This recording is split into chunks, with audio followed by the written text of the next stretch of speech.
Shakkamtoonni hojjettuu mana ajjeesuudhaan daa'imman afur jalaa fudhanii achiin buutee isaanii dhabamsiisuu ga'an to'ataman. Daa'imman lameen ugguraman maatii daa'imman birrii miliyoona 10 gaafatan to'annoo seeraa jala ooluu isaanii bulchiinsi magaalaa Finfinnee beeksise.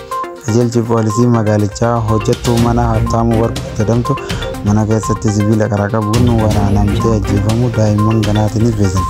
Aadde Hawwii Yoseet bilbila daa'imman lameen ugguruu isaaniitiinis duratti daa'imman lamaanii fi isaan gidduu waan beekan waan hin jirreef daa'immanii fi namni isaan kana fuudhes waan duraanis wal beekaniif qajeelchi poolisii magaalaa Finfinnee hordoffii cimaa taasiseen odeeffannoo nageenya biyyaalessaa waliin taasiseen adoolessa 5 bara 2017 yakkamtoota kana to'annoo seeraa jala oolche. Daa'imman lamaan magaalaa Adaamaa bakka Safara Boolee jedhamutti mana itti ugguramanii ta'anii turan keessaa gadi baafamanii warraaf kennamuun isaaniitis dubbatame. Namootni immoo haala kana raawwatanii turanis to'annoo seeraa jala ooluu isaaniitis dubbatanii jiran. Haa ta'u malee gidduma kanaan daa'imman lameen wayita taphatan viidiyoo mul'isu haadha manaa daa'immanii kanatti aadde Hawwiitti argame.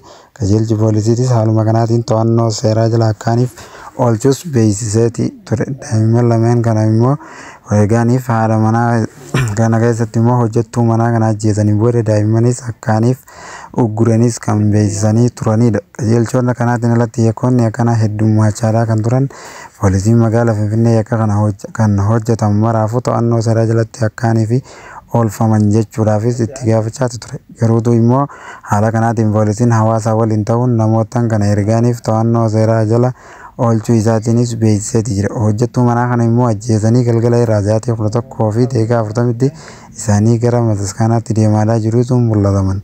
Hawaasni kun immoo garuutu rakkina gaggeeffame kanaaf sa'aatii daa'immanii akkaan gidduu irraa kan ga'an poolisiidhaa fi akkasumas hawaasatti iyyachuu isiitirraan to'annoo seeraa jala akka oolchaniitu dubbatama. Garuutu immoo daa'imman kunneen ammaan durattis nama isaan kana haala kanaan uggurees ni beeku jedhan.